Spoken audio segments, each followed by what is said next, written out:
अगर आप नीट के लिए प्रिपेयर कर रहे हैं तो आई एम वेरी श्योर बहुत सारे टॉपर इंटरव्यूज आपने देखे होंगे कि किस तरीके से एक स्टूडेंट बहुत बड़े कंपटीशन को अपनी सारी डिफिकल्टीज को बीट करके एक मेडिकल सीट हासिल कर ही लेता है।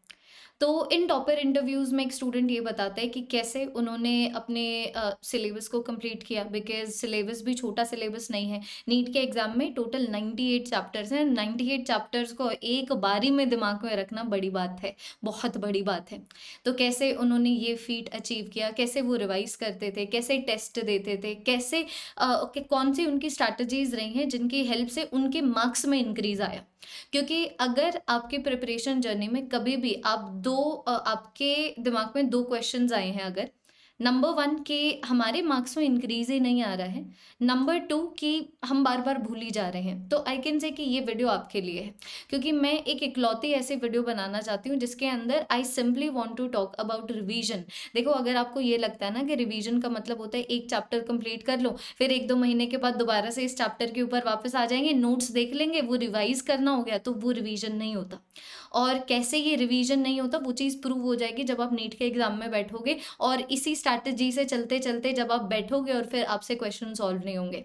तो रिवीजन इतनी सीधी चीज़ नहीं है, रिवीजन इस तरीके से इजीली एक्सप्लेन नहीं की जा सकती, जिसकी वजह से मैं बिल्कुल आराम से समझाने वाली हूँ कि कितने तरीके की डिफ़िकल्टीज आप फेस कर सकते हो, जिसके बेसिस पे डिसाइड होगा कि आप कैसा रिवीजन करोगे, कैसे आप फ्लैश कार्ड्स की हेल्प ले सकते हो, कैसे आप एनटीए अभ्यास ऐप की हेल्प ले सकते हो, रिवीजन को कैसे एक टाइमलाइन के ऊपर डालना है। अगर आप अपने प्रिपरेशन जर्नी में किसी भी स्टेज पे हो सकते हैं, या तो आप कवरेज के स्टेज में हो सकते हैं या ऑलरेडी आप रिवीजन के स्टेज के ऊपर उतर सकते हैं, और कैसे चेकलिस्ट को यूज़ करना है ताकि आप अपने प्रिपरेशन को बार बार ट्रैक करते रहे। तो मैं इस एक ही डिटेल वीडियो की हेल्प से इन सारी चीज़ों को टारगेट करना चाहूँगी। तो आराम से बैठो, या तो खाते खाते ये वीडियो देख लेना, या फिर आराम से जब आप रिलैक्स कर रहे हो तब ये वीडियो देख लेना। इसको सेव लेटर पे भी डाल सकते हो, but you have to watch this video till the very end अगर आप चाहते हैं कि रिवीजन से रिलेटेड आपकी जितनी भी प्रॉब्लम्स हैं, ठीक है, जो कि जनरली 95% ऑफ द प्रॉब्लम्स होती हैं, वो सॉल्व हो जाए।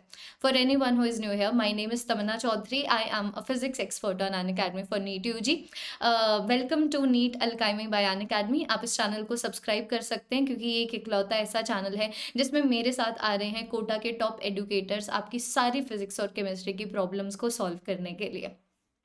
So before I begin with the video, मैं एक छोटी सी अनाउंसमेंट करना चाहूँगी सारे उन स्टूडेंट्स के लिए जो मुझसे या फिर कोटा के टॉप एडुकेटर से या फिर और जो नीट यूजी के टॉप एडुकेटर्स हैं इंडिया के, उनसे एक ही प्लेटफॉर्म के ऊपर पढ़ना चाहते हैं जिसका नाम है अनअकैडमी प्लस। तो अगर आप आज अनअकैडमी प्लस की सब्सक्रिप्शन लेते हैं तो आपको 52% ऑफ मिलेगा। और एक बार आप अनअकैडमी प्लस की सब्सक्रिप्शन ले लेते हैं, मतलब आप समझो जितने भी एडुकेटर्स हैं उनकी सारी क्लासेस, उनकी सारी टेस्ट सीरीज, उनकी सारी क्विजेस, सारी चीज़ें आपके लिए अनलॉक हो जाती हैं। स्ट्रक्चर्ड बैचेस आपके लिए अनलॉक हो जाते हैं, डाउट क्लियरिंग सेशंस आपके लिए अनलॉक हो जाते हैं। तो एक प्लेटफॉर्म के अंदर सारी चीज़।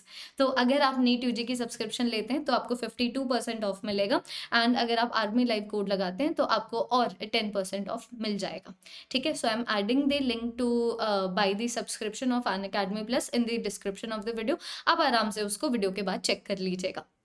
तो वीडियो को शुरू करते हुए, तो जैसे कि मैंने बोला था कि प्रॉब्लम्स डिफरेंट डिफरेंट तरीके की हो सकती है और उसी बेसिस पे डिसाइड होगा कि आप कैसा रिवीजन करने वाले हैं। जैसे कि आपने कभी भी अपने प्रिपरेशन जर्नी में नोटिस किया होगा कि सिर्फ दो ही ऐसी वजह हैं जिसकी वजह से आपको ये लगता है कि ये चैप्टर अच्छे से नहीं आया है, या फिर इस चैप्टर के ऊपर अभी काम करने की ज़रूरत है, या फिर इस चैप्टर के ऊपर अगर नीट में क्वेश्चन आ गया तो थोड़े से मार्क्स नीचे हो जाएंगे। वो दो प्रॉब्लम्स है। पहली प्रॉब्लम ये है कि आप या तो बार बार नाम भूल रहे हैं, एग्जाम्पल भूल रहे हैं, या फिर फॉर्मूला भूल रहे हैं। दूसरी प्रॉब्लम कि आपको अप्रोच नहीं समझ आ रहा। जैसे कि if I have to give an example, अगर मैं आपके सामने एक क्वेश्चन पूछूं कि this is the mass of the body, इसके ऊपर इतना फोर्स लग रहा है, तो बताओ एक्सीलरेशन कितना है।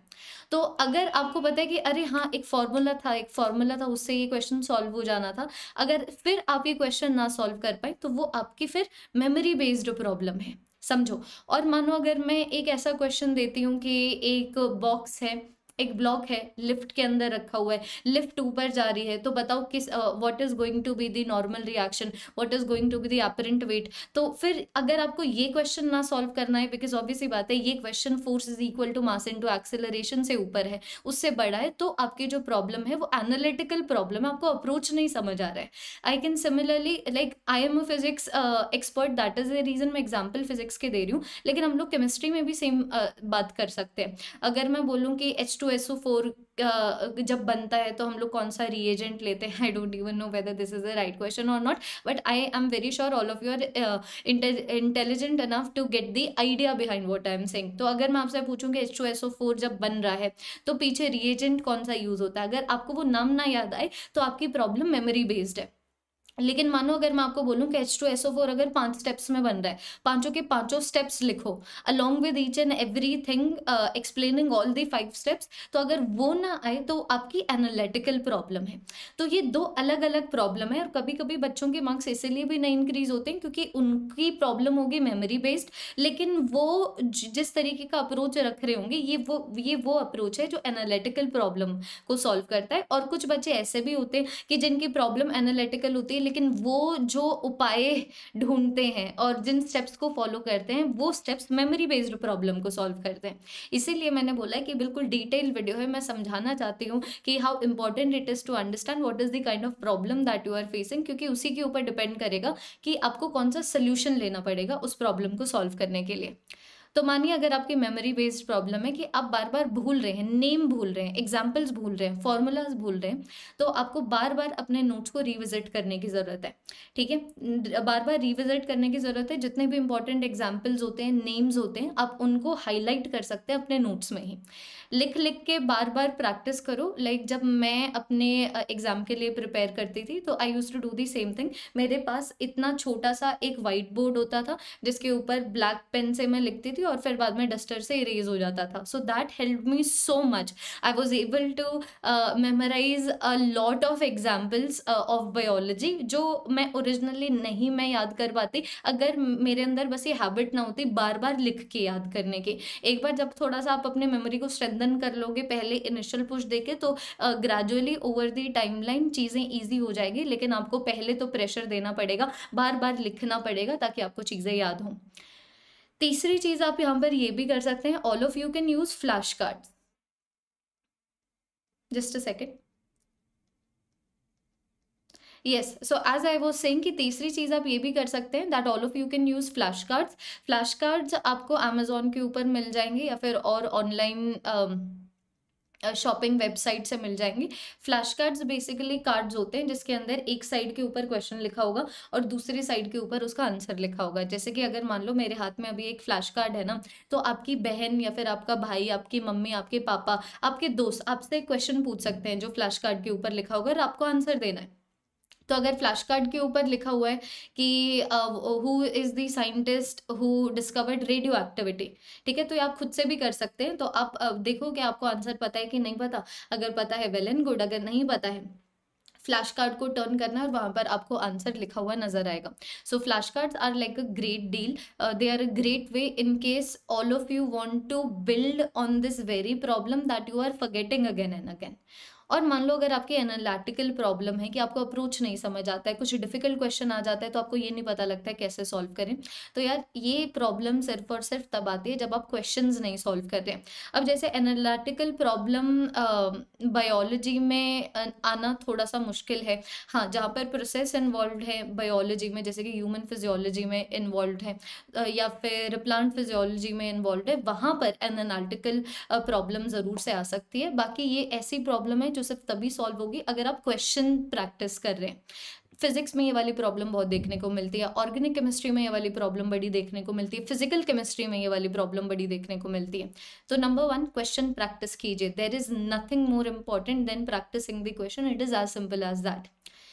तो क्वेश्चन प्रैक्टिस कीजिए और फिर अच्छे क्वेश्चन प्रैक्टिस कीजिए। जैसे कि देखो अभी मैं अपने स्टूडेंट्स को बहुत अच्छे अच्छे लेवल के क्वेश्चंस करवाती हूँ, ठीक है। तो अब मैं उतने अच्छे लेवल के क्वेश्चंस नहीं करवा पाऊंगी अगर मान लो बच्चा यही बोल रहा है that force is equal to mass into acceleration. तो एक बार जब आपको फॉर्मूलाज याद हो गए हैं, जो आप पहले फॉर्मूलाज भूल रहे थे या एग्जाम्पल्स भूल रहे थे या फिर सीक्वेंस भूल रहे थे, एक बार वो याद हो चुका है। अब मैं चाहती हूँ कि आप अपनी थिंकिंग कैपेबिलिटी को चैलेंज करें by doing difficult questions. Difficult questions की हेल्प से आपका जो नजरिया है एक प्रॉब्लम को देखने का, तो वो जो एरिया ऑफ विजन है वो एरिया ऑफ विजन इंक्रीज होगा, जो अल्टीमेटली इंक्रीज होना चाहिए। जितना ज़्यादा एरिया ऑफ विजन इंक्रीज होगा उतनी छोटी आपको अपनी प्रॉब्लम नजर आएगी और अल्टीमेटली जो प्रॉब्लम है वो खत्म भी हो जाएगी। एनालिटिकल प्रॉब्लम को सॉल्व करने के लिए एनटीए अभ्यास ऐप एक बहुत अच्छा सोर्स है।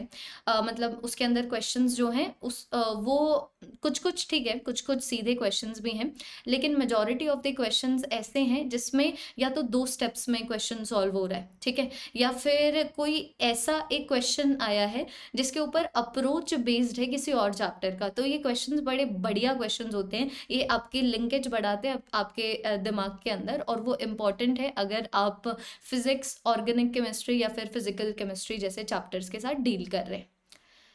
तो ये 2 तरीके की प्रॉब्लम्स हैं और उन 2 तरीके की प्रॉब्लम्स को इस तरीके से सॉल्व करना है। अब अगर मैं बात करूं कि आपको पता कैसे लगेगा कि आपकी प्रॉब्लम कैसे कौन सी है, क्योंकि ऑब्वियस सी बात है 98 चैप्टर्स है, ऐसे तो होगा नहीं कि एक चैप्टर में अगर आपकी मेमोरी बेस्ड प्रॉब्लम है तो दूसरे चैप्टर में भी मेमोरी बेस्ड प्रॉब्लम है। क्या पता आपकी जो प्रॉब्लम आप फेस कर रहे हो वो चैप्टर बाय चैप्टर वेरी करे, और ये अंडरस्टैंडिंग इंपॉर्टेंट है। और ये अंडरस्टैंडिंग सिर्फ और सिर्फ तब आती है बच्चों जब आप टेस्ट देते हैं। इतने सारे नीट एस्पायरेंट्स हैं जो जिनको लगता है कि उनके 60 चैप्टर्स कंप्लीट हो चुके हैं जस्ट बिकॉज उनके टीचर ने उनको 60 चैप्टर्स कंप्लीट करवा दिए हैं, उन्होंने 60 चैप्टर्स के ऊपर नोट्स बनवा दिए हैं और उन्होंने नोट्स बना लिए, तो अब उनको लगता है उनके 60 चैप्टर्स कंप्लीट हो गए। ऐसा बिल्कुल भी नहीं होता। आपने 60 चैप्टर के नोट्स बनाए हैं, 60 चैप्टर्स को आपने लिखा है, 60 चैप्टर्स आपको आए नहीं है। तो टेस्ट देना बहुत इंपॉर्टेंट है। अब मैं एक इशू को यहाँ पर एड्रेस भी करना चाहूँगी, क्योंकि बीइंग अ टीचर स्टूडेंट्स मुझे अपनी प्रॉब्लम शेयर करते ही रहते हैं और मुझे एक प्रॉब्लम बहुत सुनने को मिलती है विच इज़ कि मैम हम 10 क्वेश्चन लेके बैठ रहे हैं तो हमसे तो 7 क्वेश्चन सॉल्व ही नहीं हो रहे, 3 क्वेश्चन नहीं सॉल्व हो रहे हैं। इज दैट, मतलब I want to say this, is it not how it is suppose to be once you complete a chapter? देखो, ये अनरियलिस्टिक एक्सपेक्टेशन लेना ही गलत है कि एक बार हमारा चैप्टर कंप्लीट हो गया मतलब हमें चैप्टर आ गया है। चैप्टर कंप्लीट होना, चैप्टर आने में फ़र्क है। चैप्टर कंप्लीट हो गया मतलब नोट मेकिंग कंप्लीट हो गई। चैप्टर तब आएगा जब आप क्वेश्चन सॉल्व करोगे और क्वेश्चन तुम्हें ये बोलेगा नहीं 10 में से 8 क्वेश्चन नहीं बने, एंड दैट इज़ फाइन। उन 8 क्वेश्चन के ऊपर आप बिल्ड करो ना। वो 8 क्वेश्चन कैसे हैं? मेमोरी बेस्ड हैं, दोबारा से नोट्स पे जाओ, दोबारा से लिख लिख के प्रैक्टिस करो। अगर एनालिटिकल हैं तो फिर आप क्या करोगे, उसके ऊपर और बढ़िया, वही वाले टॉपिक के ऊपर और बढ़िया क्वेश्चन सॉल्व करोगे। अब तो मार्केट में इतनी सारी बुक्स अवेलेबल हैं, और अभी आई बिलीव कि जिस एरा में अभी हम लोग हैं जिसमें ऑनलाइन एजुकेशन इतना ज़्यादा छा चुका है, तो कोई भी बच्चा इसीलिए तो पीछे नहीं रहेगा क्योंकि उनके पास सोर्स नहीं था। क्योंकि सोर्स है, बहुत ज़्यादा फ्री कंटेंट भी है जो यूट्यूब के ऊपर अवेलेबल है, या फिर पेड चीज़ें भी है जैसे कि जो बुक्स की फॉर्म में अवेलेबल हैं या फिर पेड कोर्सेज की फॉर्म में अवेलेबल हैं। तो टॉपिक वाइज क्वेश्चंस निकालो। अगर आपको किसी भी टॉपिक के ऊपर लग रहा है कि हम यहाँ पर एनालिटिकली फंस रहे हैं, उस टॉपिक के ऊपर क्वेश्चंस निकालो और फिर बाद में वो वाले क्वेश्चन सॉल्व करो। जितना ज़्यादा खुद को चैलेंज करोगे उतना ज़्यादा बेटर रहेगा, ठीक है। तो एक बार जब आप चैप्टर कंप्लीट करते हैं, टॉपिक वाइज क्वेश्चंस तो करते ही रहिए, ठीक है, ताकि आपको आइडिया आए। एक आइडिया आना इंपॉर्टेंट है कि अभी हम लोगों ने जो पढ़ा है उसको हम लोग विजुअलाइज कैसे करें। ये विजुअलाइजेशन कुछ चैप्टर्स के लिए पॉसिबल नहीं है, लेकिन फिजिक्स के तो I can say her chapter के लिए पॉसिबल है। मैं बार बार फिजिक्स का एग्जांपल सिर्फ इसीलिए दे रही हूँ because I am a physics educator, but the concept, the basic idea of revision lies the same, चाहे मैं फिजिक्स की बात करूँ, केमिस्ट्री की बात करूँ या फिर मैं बायोलॉजी की बात करूँ, ठीक है। तो कभी भी आप कोई चैप्टर कंप्लीट करते हैं, यू मेक श्योर कि आप टॉपिक वाइज क्वेश्चंस उसके साथ साथ लगा रहे हैं, ताकि आपको पता लगे कि जो चीज़ आपने नोट्स में लिखी है वो कैसे क्वेश्चंस की फॉर्म में आ सकती है। ये बहुत बढ़िया है, ये वाले क्वेश्चन सॉल्व करने चाहिए, इसकी हेल्प से थोड़ा सा पता लग जाएगा what the chapter is about. उसके बाद एक बार जब पूरा चैप्टर कंप्लीट हो जाता है ना, तब एक बंडल ऑफ क्वेश्चन लेके बैठ जाओ। अब चाहे वो 100 क्वेश्चन हो, 120 क्वेश्चन हो, वो भी तो वेरी करता है कि बच्चा कितनी मेहनत करने को रेडी है। जितने ज़्यादा क्वेश्चन लेके बैठोगे उतना ज़्यादा बेटर है। इतने ज़्यादा भी क्वेश्चन लेके नहीं बैठने हैं कि आपके जो दूसरे सब्जेक्ट्स हैं या फिर दूसरे चैप्टर्स हैं उनका स्टडी अफेक्ट हो जाए, है ना। तो आपको एक लाइन ढूंढनी है, मैक्सिमम एफिशिएंसी और मैक्सिमम आउटपुट, और maximum efficiency but less output के बीच में। तो दूसरी किसी भी तरीके की प्रिपरेशन को हिंडर किए बिना, किसी और सब्जेक्ट के प्रिपरेशन को हिंडर किए बिना देखो आप मैक्सिमम कितने क्वेश्चंस कर सकते हो, और टाइमर के ऊपर क्वेश्चन सॉल्व करो। क्योंकि अब जब एक बार चैप्टर कंप्लीट हो चुका है और उसके अगले दिन जब तुम ये बंडल ऑफ क्वेश्चंस लेके बैठे हो, अब ये वो क्वेश्चन है जो तुम्हें बताएगा कि तुम कैसी प्रॉब्लम फेस कर रहे हो। क्योंकि जब तुम लोग नोट्स बना रहे थे, टीचर समझा रहा था, तब तो सब समझ आ रहा था, तब तो लगा सारी चीज एवरग्रीन है, कहीं से भी कुछ भी क्वेश्चन पूछ लिया जाएगा, तुमसे सॉल्व हो जाएगा। लेकिन अब जब चैप्टर कंप्लीट करने के बाद क्वेश्चन लेके बैठोगे, अब तुम्हें असली में पता लगेगा how it is different to complete the chapter and to actually know the chapter. ठीक है। एक फिर जब तुम लोग चैप्टर वाइज टेस्ट दोगे, मानो तुम 200 क्वेश्चन लेके बैठे हो और 200 क्वेश्चन में से 150 क्वेश्चन तुमसे नहीं बने, मतलब नहीं बने एज इन कि पढ़ते ही नहीं बने। ऑब्वियस ही बात है, कुछ ऐसे क्वेश्चन भी होंगे कि तुमने पढ़ा, तुम्हें याद आ रहा है कि हाँ कुछ ऐसा कंसेप्ट हम लोगों ने देखा था, तुम अपने नोट्स को दोबारा से ओपन करते हो, तुम्हें पता लग जाता है कैसे सॉल्व करना है, यू सॉल्व दैट क्वेश्चन, तो बन गया है वो क्वेश्चन, तुम्हारा बन गया। एक बार जब तुम चैप्टर को कंप्लीट करके जब क्वेश्चन सॉल्व करते हो तो वो टेस्ट नहीं होता है। मैंने यहाँ पर चैप्टर वाइज टेस्ट लिखा हुआ है, but I am not talking about test, I am talking about chapter wise practice. ठीक है। तो ये चैप्टर वाइज प्रैक्टिस करो, देखो कौन कौन से ऐसे टॉपिक्स हैं जिनमें तुम प्रॉब्लम फेस कर रहे हो मेमोरी की, और कौन से वो टॉपिक्स हैं जिनमें तुम लोग प्रॉब्लम फेस कर रहे हो एनालिटिकल। अब क्या करो, एक चेकलिस्ट बनाओ। चेकलिस्ट का मतलब क्या होता है, तुम्हें सिर्फ एक पीस ऑफ पेपर लेना है, ऊपर चैप्टर नेम लिख दो, और फिर जितने भी इस चैप्टर के अंदर टॉपिक है उन सारे टॉपिक को लाइन बाय लाइन लिख दो, सीक्वेंस में लिखना। ठीक है। फिर तुम 3-4 कॉलम्स बना सकते हो, जैसे कि इस चैप्टर के ऊपर मतलब नहीं नहीं, जैसे कि मेमोरी बेस्ड तुम अपने आप को 10 में से कितनी रेटिंग दोगे, एनालिटिकल प्रॉब्लम जब आ रहे हैं तो इन टॉपिक में से तुम लोग 10 में से कितनी रेटिंग दोगे। तो ऐसे तुम लोग कॉलम्स बना सकते हो जो डिपिक्ट करेंगे, मतलब कभी भी जब तुम इस चैप्टर के ऊपर वापस आओगे, कब वापस आना है वो मैं आगे वीडियो में लेने वाली हूँ, बट मैं बता रही हूँ जब भी तुम इस चैप्टर के ऊपर वापस आओगे तो ये चेकलिस्ट बहुत ही ज़्यादा काम की चीज़ होगी, जो अब फिर तुम्हें ये बताएगा कि अब कैसे रिविजन करना है। जो मेरा आई बिलीव अगला पॉइंट होने वाला है कि इन चेकलिस्ट को कैसे इस्तेमाल करना है। तो मानिए एक चैप्टर कंप्लीट हो गया, उसके ऊपर तुमने चैप्टर वाइज क्वेश्चन सॉल्व कर लिए। ठीक है। उन चैप्टर वाइज क्वेश्चन में से 200 में से 50 क्वेश्चन थे जो तुमसे खुद से सॉल्व हुए। ठीक है। 130 ऐसे क्वेश्चन थे जो जिसके लिए तुम्हें दोबारा से नोट्स को खोल के देखना पड़ा, और 30 क्वेश्चन तो ऐसे थे, कितने रह गए I am sorry I completely forgot. तो 200 में से मानो 50 क्वेश्चन आपसे सॉल्व हो गए थे खुद से, 130 क्वेश्चन वो थे जिसकी हेल्प से आपने नोट्स को देखा, और मान लो 20 ऐसे क्वेश्चन थे जिनके जो नोट्स को देखने के बाद भी नहीं सॉल्व हुए, तो आपको गूगल करने पड़े या फिर टीचर की हेल्प लेनी पड़ी। ठीक है। And that is completely fine, क्योंकि ऑब्वियस सी बात है यही हाईलाइट करके आपको बताएगा कि दिक्कत कहाँ पर है।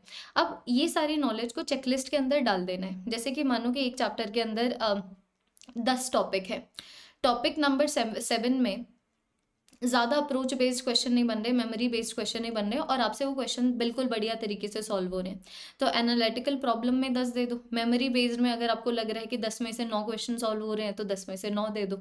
तो इस तरीके से एक चेकलिस्ट जो एक चैप्टर के ऊपर है, ये चेकलिस्ट बेसिकली एक मैप होना चाहिए जो आपको ये बताए कि अगर इस चैप्टर में 10 टॉपिक्स हैं तो इन 10 टॉपिक्स में से ये वो 3 टॉपिक्स हैं जिसमें मैं इसीलिए मात खा रही हूँ क्योंकि मैं बार बार भूल रही हूँ, प्रैक्टिस करो।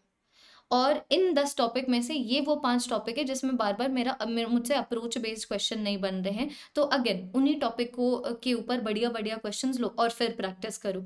तो ये इस तरीके से एक ब्लूप्रिंट की तरह काम करेगा with respect to exactly what do you need to work on, क्योंकि अगर तुम्हें ये पता लग जाए किसके ऊपर काम करना है तो आई एम वेरी श्योर काम तो फिर तुम लोग कर ही लोगे। तो इस तरीके से इन चेकलिस्ट को इस्तेमाल करेंगे। और अब अगर मैं बात करूँ कि कब कब रिवाइज करना है और उसके साथ कैसे चेकलिस्ट यूज करनी है, तो देखो बहुत सिंपल सी चीज है। एक बार जब पूरा चैप्टर कंप्लीट हो जाता है, ठीक है, उसके बाद आप क्वेश्चन प्रैक्टिस करते हैं। उसके आई बिलीव 1 हफ्ते के बाद come back again to your entire notes.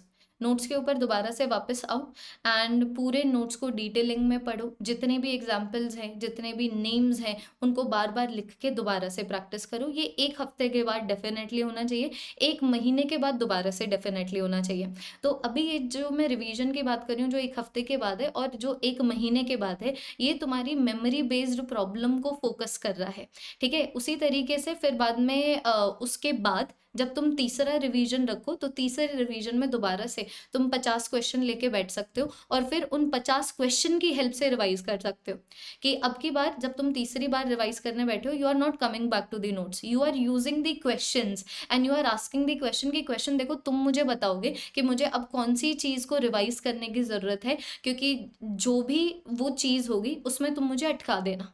तो जिन जिन क्वेश्चन में अटकोगे उन उन चीज़ों को रिवाइज करने की ज़रूरत है। तो ये डीमोटिवेशन वाली बात नहीं होती। अगर आपसे 10 में से 6 क्वेश्चन भी अगर नहीं बन रहे, अगर आपको लग रहा है कि दोबारा से रिवाइज करने की ज़रूरत है, तो you need to be very grateful कि ये चीज़ नीट के एग्ज़ाम में नहीं हो रही है, नीट के एग्ज़ाम से पहले हो रही है। और तुम्हें ये भी समझना पड़ेगा कितने ऐसे नीट एस्पायरेंट है जिनको पता ही नहीं होता उनको प्रॉब्लम कहाँ पर है, तो वो अपने क्वेश्चन को बिल्कुल जनरल रखते हैं कि हमसे फिजिक्स के क्वेश्चन नहीं सॉल्व हो रहे। इसका मतलब ना तो इस बच्चे को ये पता है कि कैसे रिवाइज करना है, ना ही इस बच्चे ने ये वाली वीडियो देखी है जिससे उसको ये पता लग सके कि कैसे बार बार एक चैप्टर के ऊपर वापस आते हैं, ठीक है। तो अगर मैं रिवीजन को एक टाइमलाइन पे रखूं तो जैसे मैंने बोला कि 1 हफ्ते के बाद once you are done with the chapter, come back again, revise everything, revise the notes thoroughly. फिर 1 महीने के बाद come back again, revise the notes thoroughly, जितने भी इंपॉर्टेंट फॉर्मूलाज हैं उनको लिखो बार बार, जितने भी इंपॉर्टेंट एग्जाम्पल्स हैं उनको लिखो बार बार। क्यों मैं अभी ऐसा बोल रही हूँ, क्योंकि जब आप मैं ये 1 हफ्ते और 1 मंथ के समय की बात कर रही हूँ, इसके दौरान आपके ऑलरेडी दूसरे चैप्टर चल रहे होंगे, डिटेल्ड कवरेज चल रहा होगा, है ना।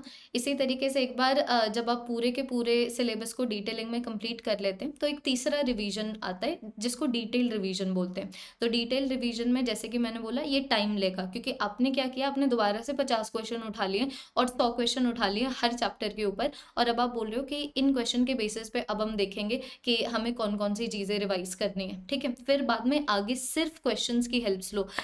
आई am so sorry.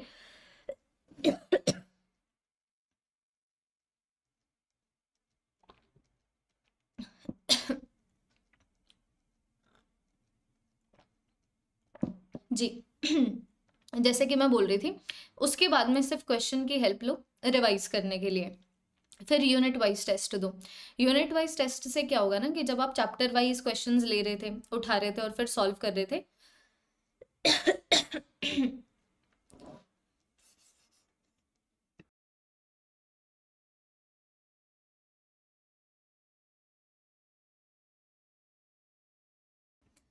I am so sorry. तो जब आप यूनिट वाइज क्वेश्चन लेंगे तो आपको पता लगेगा कि जब आप चैप्टर वाइज क्वेश्चंस ले रहे थे तो कुछ ऐसी बातें थी वहां पर तो सॉल्व हो रही थी, लेकिन जब आप यूनिट वाइज क्वेश्चंस ले रहे हैं तब वो बातें सॉल्व नहीं हो रही है, ठीक है। तो उसी हिसाब से अपने चेकलिस्ट को मॉडिफाई करते रहो कि अगर आपको लग रहा है कि जब आपने चैप्टर वाइज कोई चीज़ उठाई उसमें एक टॉपिक था, उसके ऊपर जितने भी क्वेश्चन आ रहे थे बन रहे थे, लेकिन उसी टॉपिक के ऊपर जब आप यूनिट वाइज टेस्ट में क्वेश्चन आ रहे हैं या फिर क्लास वाइज टेस्ट में क्वेश्चन आ रहे हैं तो आप बार बार गलती कर रहे हैं, तो उसको चेकलिस्ट में डालो, क्योंकि चेकलिस्ट एक ब्लूप्रिंट की तरह काम करेगा। कि मान लो अगर आपके पास रिवीजन का समय कम हो तो ऑब्वियसली बात है फिर आप सिर्फ उन्हीं चीज़ों को टारगेट करेंगे ना जो सबसे ज़्यादा आपके टाइम की रिक्वायरमेंट मांगती है। वो कौन से टॉपिक्स होंगे, वही टॉपिक जो आपके चेकलिस्ट बोल रहे हैं कि भाई यहाँ पर मेमोरी में दिक्कत आ रही है, यहाँ पर एनालिटिकल प्रॉब्लम में दिक्कत आ रही है। So this is how you revise everyone. I have tried to make this video as raw as possible, as detailed as possible. I'm not going to edit this video at all. आराम से इसको सुनो and I'm hoping कि जितना कुछ भी मैंने बोला है उसकी हेल्प से काफ़ी चीज़ें क्लियर हो गई होंगी। लाइक कर देंगे इस वीडियो को आगे शेयर भी कर देंगे, और बहुत मेहनत लगती है बच्चों ऐसे वीडियोज़ बनाने में, उनको रिकॉर्ड करने में। So leave your valuable feedbacks in the comment section as well. और जैसे कि मैंने बोला अगर आप मुझसे पढ़ना चाहते हैं अनअकैडमी प्लस के और एडुकेटर से पढ़ना चाहते हैं तो आप अनअकैडमी प्लस का सब्सक्रिप्शन ले सकते हैं। Thank you so much everyone, have a wonderful day, bye bye.